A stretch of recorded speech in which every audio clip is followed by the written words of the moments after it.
Welcome to episode 54 of the High Volume Hiring Podcast. I am one of your co-hosts, Stephen Rothberg. I'm the founder of College Recruiter, a job search site. As regular viewers will recognize, our regular co-host, Jeanette Leeds of AMS, is not on with us today, which is a bummer because A, she's way smarter, and B, definitely better looking. We have a face for radio, as they say.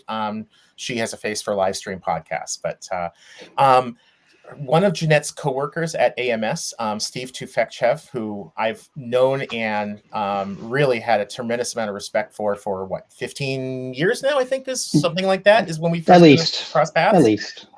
Is joining me today as the co-host. Steve, maybe you can tell people a little bit about your background and what you do at AMS. Yeah, great. Thanks, Stephen. So I've actually spent quite a bit of time in talent acquisition, decades. We'll just leave it at that. Much of it on the early career talent side, which I still love and have a passion for. Helped create some software at a company called Yellow. Some folks might be aware of that. But now working with AMS. And for those of you who haven't really heard about AMS, it's a RPO, but it's a global RPO. And what makes it unique is we actually focus on early talent, or we have a focus on early talent, which a lot of RPOs do not. So I'm excited to be leading the charge in the US to help clients understand that there is actually help to ensure that in their early talent programs, whether they are thinking about small resource allocations or large approaches, large projects, we can help with that. So my role is to spread the news, spread the word, talk a lot, something that I think, Stephen, you and I do a lot of and do well, right? So we get paid by the word. We get paid to talk, as the recruiters do. So glad to be here. And Kyle, how about yourself? I like it. Paid by the word. I'm gonna take that proposal to my CEO. Trademark. Trademark. TM. Well, it's an honor to be here and to join you on the show. So my name's Kyle Rode. I'm the VP of Human Resources for an organization called CPM Holdings. We're a global manufacturing and engineering organization. And prior to that, I've been in the recruiter seat in every single one of my HR jobs, primarily from a generalist standpoint. But I cut my teeth in high volume recruiting in the retail sector when I first graduated college. So the high volume thing is near and dear to my heart. I have the honor of hosting the Rebel Human Resources podcast. And get to talk to listeners every week about innovation in the HR space. So looking forward to being on the other side of the hot seat today. Maybe we'll see how you are with your questions. If it's easy, we'll be gentle. Okay, thanks. So I guess, Kyle, since the topic is disruption, I don't think we could think of a time maybe in history that there isn't more disruption going into 2024 for HR, right? Whether it's the ongoing wars around the world, supply chain issues, talent issues, the aging workforce, skills scarcity, the list just goes on, right? So by its nature, I think HR is now in a world of disruption. I'm curious to get your thoughts on, in a global capacity, how much or how different is that to be dealing with those issues at a global level versus just thinking about it from, let's call it a US perspective, right? Yeah, absolutely. And just so the audience has some idea of scope. So, our organization, we're in 34 locations in 14 different countries. And so the answer is it's complex, right? Like that's the short answer. But the reality is, there are regional nuances to some of the employee concerns around disruption that are really important to understand as an HR professional and as a leader of our organization. As an example, when there's a war impacting Israel and we have employees near the Middle East, that's obviously something we need to take note of. When we have locations close to the Ukraine, we have to be aware of it. When this unknown disease called COVID, bubbles up in Wuhan, where we actually have a location, it's something we have to pay attention to.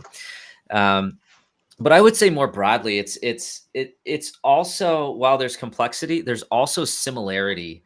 And I would argue that as a global HR practitioner, we are much more similar than we are different on a global level. There is nuance, but the basic tenets of good human resources, good recruiting, good leadership are fairly universal.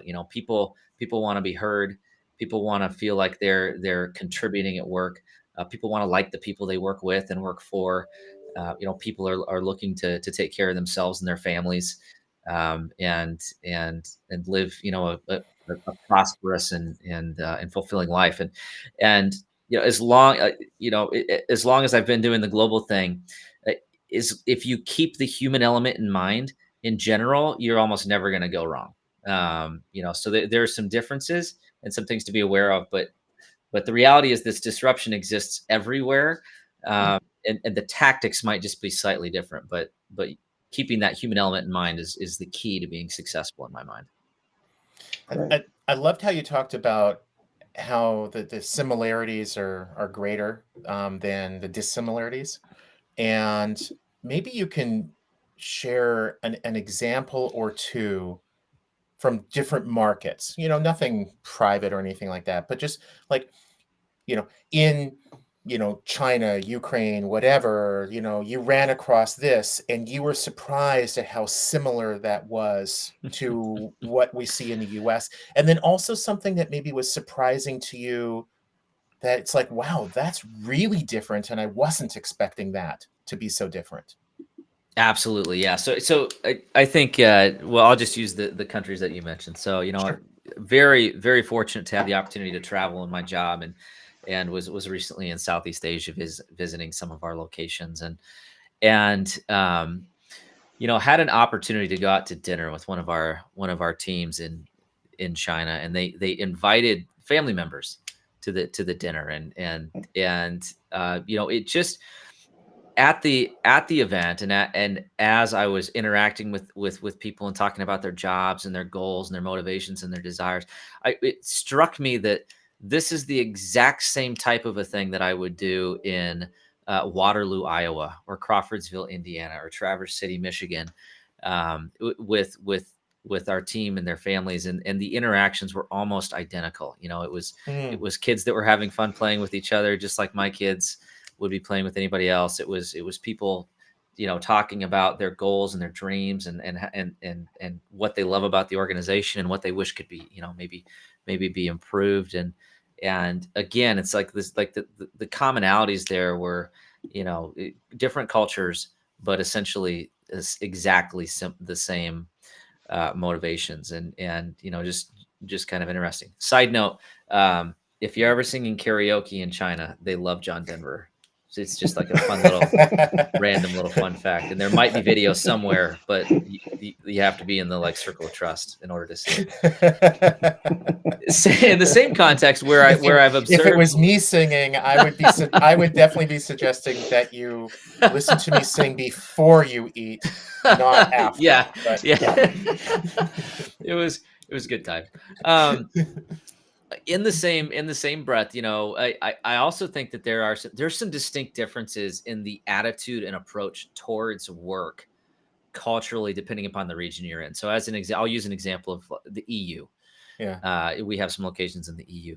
The attitude and expectation of the role that work plays in people's lives is very, very different than in the United States, as an example, right? It's the I would describe it as it's the work to live, not live to work, kind of approach. And I think a lot of times we'll lump that in with kind of a generational thing.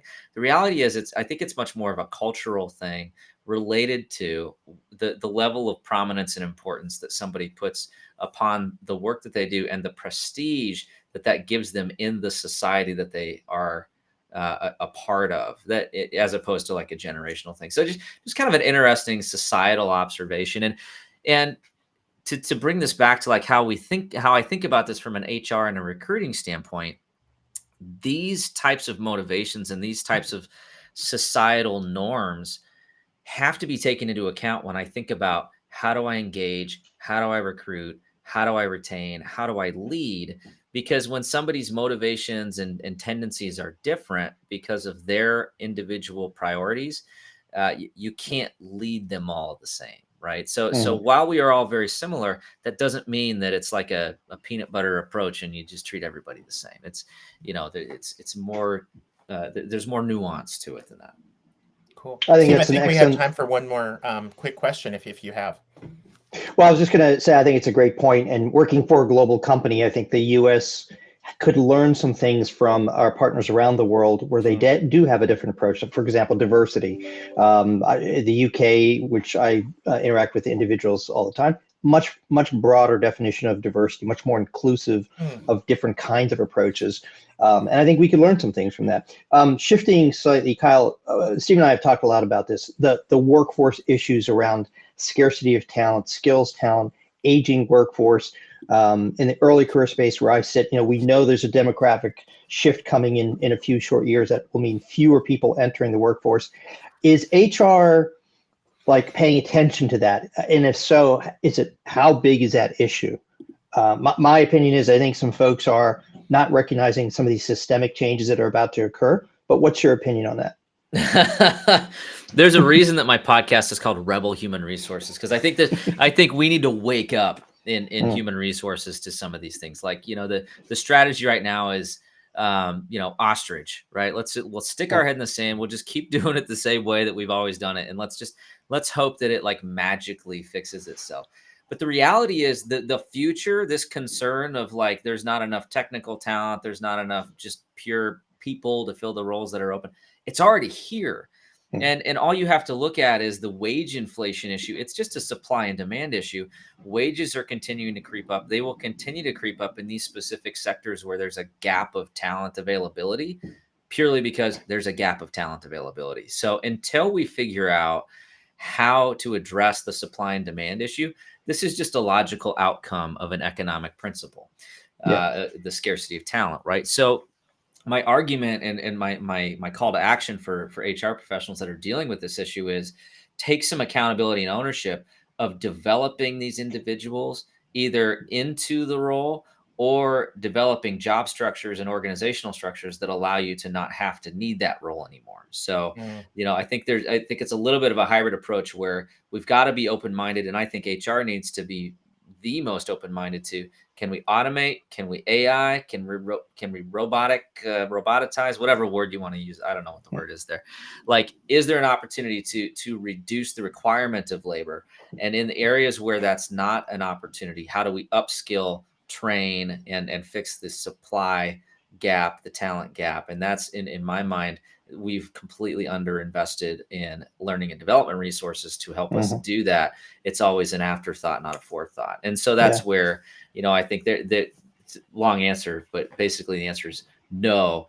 We need to figure it out. And it's not just human resources, but we need to be at the forefront of asking these questions, because the equation is not going to get any better, right? If anything, it's going to continue to exacerbate.